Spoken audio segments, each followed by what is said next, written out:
Operation സിന്ദൂറിൽ മൂന്നാം കക്ഷിയുടെ ഇടപെടലുണ്ടെന്ന കോൺഗ്രസിന്റെ വാദങ്ങൾ പാടെ തള്ളി ശശി തരൂർ എം പി. പാകിസ്ഥാനുമായുള്ള വെടിനിർത്തൽ ധാരണയിൽ അമേരിക്ക ഇടപെട്ടില്ലെന്നും കനത്ത പ്രഹരമേറ്റതോടെ പാകിസ്ഥാൻ കേണപേക്ഷിച്ച് കീഴടങ്ങിയതാണെന്നും തരൂർ പറയുന്നു.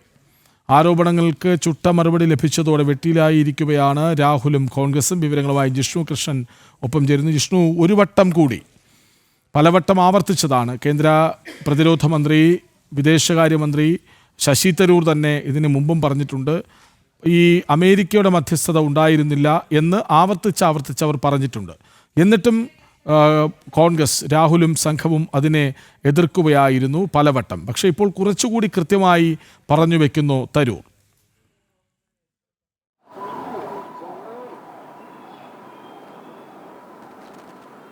കൃഷ്ണാജി, കഴിഞ്ഞ കുറച്ചു കാലങ്ങളായി ശശി തരൂരിന്റെ പ്രതികരണങ്ങളും പ്രസ്താവനകളും കോൺഗ്രസ് നേതൃത്വത്തെ വലിയ രീതിയിൽ പ്രതിസന്ധിയിലാക്കുന്നുണ്ട്. അതിന്റെ ഏറ്റവും ഒടുവിലത്തെ ഉദാഹരണമാണ് ഓപ്പറേഷൻ സിന്ദൂറും തുടർന്ന് പാകിസ്ഥാനുമായുണ്ടായ വെടിനിർത്തൽ ധാരണയിൽ പൊതുസമ്മേളനങ്ങളിലും പാർലമെന്റിനകത്തും, അതായത് പാർലമെന്റ് സമ്മേളനത്തിൽ ലോക്സഭയിലും രാജ്യസഭയിലും ഒപ്പം പാർലമെന്റിന് പുറത്തും രാഹുൽ ഉൾപ്പെടെയുള്ള കോൺഗ്രസ് നേതാക്കൾ സർക്കാരിനെതിരെ ഉന്നയിക്കുന്നത് ട്രംപിന്റെ, അതായത് അമേരിക്കൻ പ്രസിഡന്റ് ഡൊണാൾഡ് ട്രംപിന്റെ നിർദ്ദേശപ്രകാരമാണ് ഭാരതം വെടിനിർത്തൽ പ്രഖ്യാപിച്ചിട്ടുള്ളത്. ഭാരതം ആ ഒരു ഓപ്പറേഷൻ നിർത്തിവെച്ചത് ട്രംപിന്റെ നിർദ്ദേശപ്രകാരമാണ് എന്ന് രാഹുൽ ഭോപ്പാലിലെ ആ പൊതുപരിപാടിയിൽ കുറച്ചുകൂടി കടന്നുകൊണ്ട് ട്രംപ് ആവശ്യപ്പെട്ടതോടെ ഭാരതം കീഴടങ്ങിയെന്ന പ്രസ്താവന പോലും നടത്തിയിരുന്നു. അത്തരം എല്ലാ വാദങ്ങളുടെയും മുനയൊടിക്കുന്നതാണ് മുതിർന്ന കോൺഗ്രസ് നേതാവിന്റെ തന്നെ ആ പുതിയ ലേഖനം. പുതിയ ലേഖനത്തിൽ ശശി തരൂർ ചൂണ്ടിക്കാട്ടിയിട്ടുള്ളത് ഓപ്പറേഷൻ സിന്ദൂറിലും പിന്നീട് ഭാരതവും പാകിസ്ഥാനും തമ്മിലുണ്ടായിട്ടുള്ള വെടിനിർത്തൽ ധാരണയിലും അമേരിക്കൻ പ്രസിഡന്റ് ഡൊണാൾഡ് ട്രംപിന്റെ ഇടപെടൽ ഉണ്ടായിട്ടില്ല. അത് വളരെ കൃത്യമാണ്.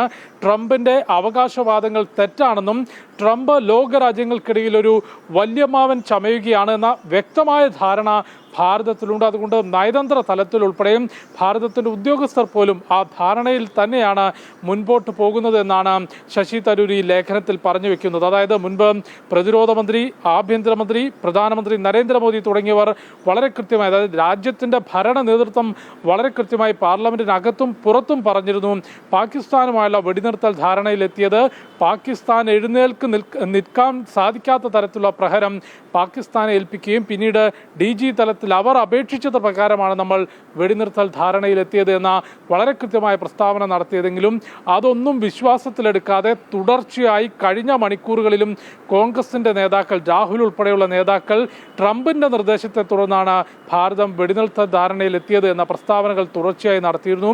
ആ പ്രസ്താവനകൾക്കും ആ വാദങ്ങൾക്കുമുള്ള തിരിച്ചടിയാണ് മുതിർന്ന കോൺഗ്രസ് നേതാവ് കൂടിയായിട്ടുള്ള ശശി തരൂരിന്റെ ലേഖനം.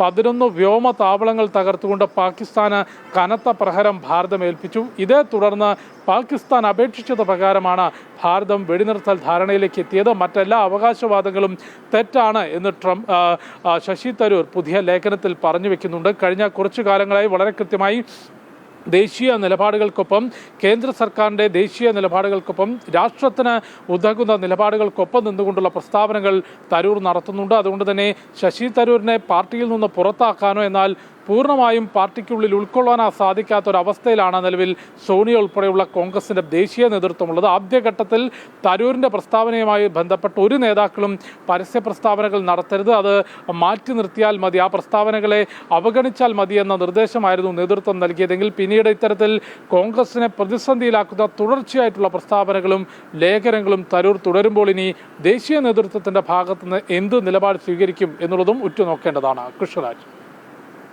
ശരി. ഓപ്പറേഷൻ സിന്ദൂറിൽ മൂന്നാം കക്ഷിയുടെ ഇടപെടലുണ്ടെന്ന കോൺഗ്രസ് വാദം ഒരിക്കൽ കൂടി തള്ളുകയാണ് ശശി തരൂർ. വിവരങ്ങൾ നൽകുകയായിരുന്നു ജിഷ്ണു കൃഷ്ണൻ.